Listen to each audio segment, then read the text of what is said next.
Est-ce que vous avez déjà vécu des dates horribles? Genre tu rencontres quelqu'un, le feeling passe plutôt bien et au moment de se voir, rien ne se passe comme prévu. Eh bien c'est le thème de cette vidéo, bienvenue. Mais avant toute chose, bonjour, j'espère que vous allez bien, que vous profitez bien de votre été. Du coup, aujourd'hui je vais vous raconter les pires dates de mes abonnés. Alors j'ai reçu des histoires très courtes et des histoires un petit peu plus longues. Est-ce que finalement je fais cette vidéo pour me dire que ma vie sentimentale n'est pas si claquée au sol? Bon ça se pourrait bien ouais. Je suis partie en date avec un mec que j'ai rencontré sur Tinder. Tout s'est bien passé, je décide donc de le ramener chez moi. On s'est fait des câlins et ce qui devait arriver arriva. Je passe vraiment une excellente nuit. Ok, donc jusque-là, tout va bien. Le lendemain matin, je lui prépare un petit déj. J'étais vraiment dans l'optique de construire quelque chose de sérieux. Trop mignonne meuf. À son réveil, le mec refuse, prend ses affaires, me tape une bise et me dit qu'il est vraiment content d'avoir réalisé un de ses fantasmes. Celui de coucher avec une meuf très tatouée. Il est ensuite parti en prenant soin de me glisser un petit billet sur mon meuble d'entrée. Je ne me suis jamais sentie aussi humiliée de toute ma vie. Tu m'étonnes. Est-ce que finalement il y a plus de dégradant comme situation? Je ne pense pas là. Déjà si tu partais dans l'optique de construire quelque chose de sérieux, que le mec tu l'invites chez toi, que tu le ramènes donc dans ton intimité, que tu lui fais un petit déj pour qu'au final le mec te dise clairement que t'as un coup d'un soir, effectivement la chute fait plutôt mal. Le mieux c'est quand même d'être clair sur vos intentions avant de se voir, ça évitera ce genre de déception. Au moins t'aurais été fixé, t'aurais certainement été un petit peu déçu mais t'aurais été fixé. Par contre le coup du billet, c'est non. Il y a quand même des manières plus civilisées de dire à quelqu'un que t'as pas envie de donner suite à votre histoire. Mon ref, t'aurais pu t'arrêter à cette histoire de fantasme, c'était déjà un beau tue l'amour. Pas besoin d'en rajouter. C'est vrai qu'on m'a déjà sorti que le fait de coucher avec quelqu'un de très tatoué, c'était un fantasme pour certains. Mais je vous assure, ça ne marche pas. Il n'y a pas plus éclaté comme argument de vente. C'est juste ultra malaisant et particulièrement déplacé. La sincérité a quand même ses limites, hein. Elle est arrivée en retard, puis elle a passé 1 heure au téléphone avec son ex. Du coup, je suis partie. Faut vraiment n'avoir rien à carrer de son date pour faire des actions comme ça. Moi, personnellement, c'est vraiment quelque chose qui m'échappe que de vouloir aller voir quelqu'un alors que t'es pas passé à autre chose avec ton ex. Pour moi, tu peux rien construire si t'es pas entièrement réparé. Alors oui, on parle souvent de cet effet pansement, c'est-à-dire de voir quelqu'un pour finalement oublier l'autre personne. Mais moi, je trouve que c'est vraiment une idée de merde. Tu risques plus finalement de te faire du mal à toi et à la personne en face de toi qui a peut-être envie de construire quelque chose de cool. Mais ça, après, ça reste mon avis personnel. J'ai aucun conseil à donner, je pense. Mais au moins, je sais pas, genre, sois discret. Y a pas à se pointer à un date alors que t'es au téléphone avec ton ex. Forcément, qui va se barrer, encore heureux même. C'est juste méga irrespectueux comme attitude. Vraiment. Le mec m'a parlé de toutes ses conquêtes sexuelles pendant toute la soirée, soit 2 heures de date. J'abrège la soirée en prétextant un mal de ventre. Il me propose de me ramener, je décline la proposition et je pars à pied. J'habite à environ 15 minutes. Durant ma balade nocturne, je me retourne sans raison particulière et je vois le mec derrière moi, en train de me suivre en tentant d'être discret.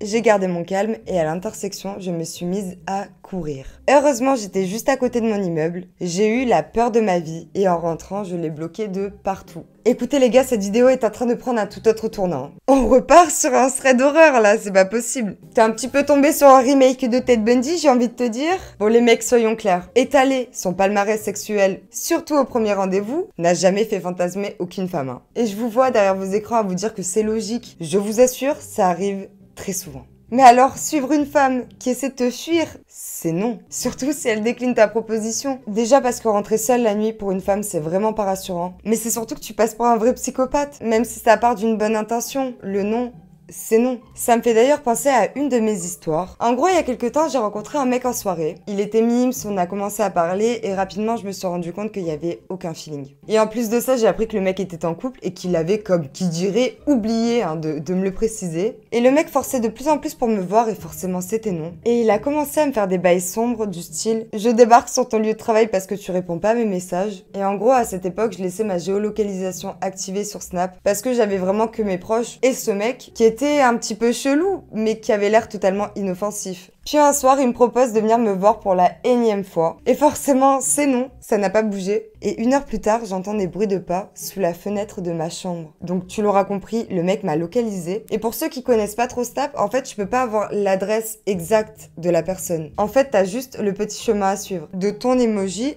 à celui de la personne. Donc en plus de ça, le mec a dû galérer. Forcément, moi, ça m'a bloqué et je l'ai laissé 1 heure en plan sous ma fenêtre. Il s'est certainement dit que c'était mignon, que c'était la preuve qu'il m'aimait bien, mais c'était juste ultra créepy. J'ai trouvé ça méga déplacé, surtout quand je te dis non et que finalement on n'est pas si proche que ça. Depuis, j'ai bien entendu enlever ma géolocalisation, hein, et je me méfie encore plus de la jante masculine. Voilà.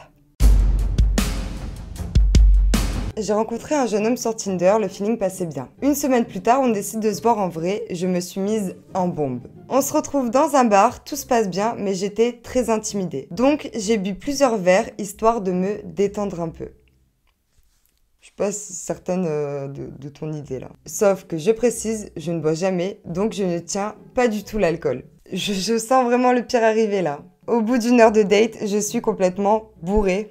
Je lui fais donc du rentre-dedans de gros bofs, jusqu'à ce qu'il finisse un peu gêné par décider de rentrer. Il me propose donc de me ramener chez moi. Au bout de 10 minutes de trajet, je vomis mes tripes dans sa voiture.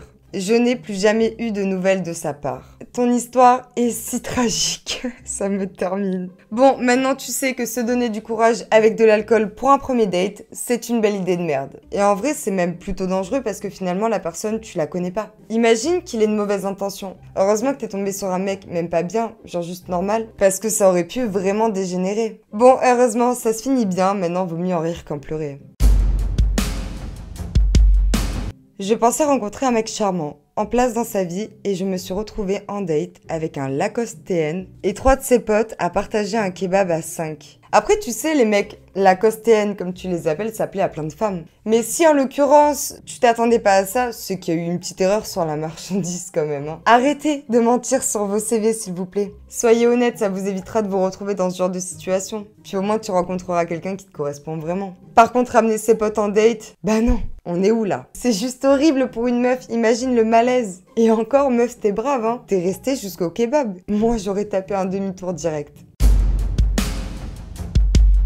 Le rendez-vous se passait chez elle. Ça se déroulait vraiment bien, on avait un bon feeling. Jusqu'à ce que son petit ami se présente et que je doive me cacher sous la douche et écouter leurs ébats toute la nuit. Non mais vos vies sentimentales sont encore plus éclatées que la mienne. C'est clairement digne d'un film, ça. Et sinon, juste, la meuf, elle réagit à quel moment dans cette histoire? Genre... Jamais. Genre, elle est en date avec un mec, son mec à elle débarque, et elle te fout sous la douche comme si finalement ça allait régler toute la situation. C'est une manière plutôt optimiste de voir les choses, non? Et après, elle fait sa vie au plus grand des calmes, genre. Et toi, je comprends pas, t'es resté genre toute la nuit sous la douche? T'es plutôt cool comme mec, moi j'aurais tenté de m'enfuir. Ou si vraiment il y a plus aucune solution, tu tapes ton meilleur sprint. Ça va 5 minutes, hein, de se faire victime par une meuf que finalement tu connais à peine. 2 semaines qu'on se parle, donc je me chauffe et je le capte. Tout se passe bien, on s'embrasse. Une fois rentré, je lui envoie un message et je vois qu'il m'a supprimé. Du coup, je force et je renvoie un message. Le mec fait genre qu'on ne se connaît pas, qu'il ne m'a jamais vu de sa vie et que je suis complètement folle alors qu'on s'est vu 1 heure avant. Alors soit il a un gros souci d'amnésie, soit son manque de franchise est quand même un petit peu hallucinant, hein. Je sais pas, il y a aucun mal de pas avoir de feeling avec quelqu'un, mais faut juste être honnête et dire les choses simplement. Y a pas à faire passer les gens pour des fous. Puis je comprends pas, il a vraiment cru que ça allait passer. C'est son histoire. Que t'allais te dire « Ah ouais, finalement ouais, c'est vrai, je suis peut-être folle. Ouais, désolé mon ref, hein. » Bah non, c'est vraiment prendre les gens pour des cons. Le gars m'a proposé de m'amener au resto pour mon anniversaire. Il a choisi un restaurant ultra chic, mais vraiment hors de prix. Au moment de payer l'addition, le mec me dit « Paye, j'ai déjà payé le parking ». Le « j'ai déjà payé le parking », il m'extermine. Il y a clairement pas plus bof comme excuse. Limite, vaut mieux sortir l'excuse de la carte oubliée. Bon, du coup, on est bien d'accord pour dire que tu t'es faite michto en beauté. Selon moi, c'est pas toujours aux hommes de payer le resto pour les femmes. Mais là, le mec t'invite pour ton anniversaire, tout laisse penser finalement que c'est comme un cadeau. C'est clairement en mode « t'inquiète bébé, je gère » pour au final te sortir ça. Puis si c'est trop cher, vous partagez, je sais pas. Mais sortir des excuses comme ça, c'est vraiment éclaté. Et c'est maintenant la fin de cette vidéo, j'espère qu'elle vous a plu. Si c'est le cas, n'hésitez pas à lâcher votre meilleur pouce bleu et à vous abonner à la chaîne. En tout cas, moi j'ai pris énormément de plaisir à tourner cette vidéo. Quoi qu'il en soit, c'est tout pour moi, je vous fais de très gros bisous. Et je vous dis à la semaine prochaine pour une nouvelle vidéo. Bisous la team.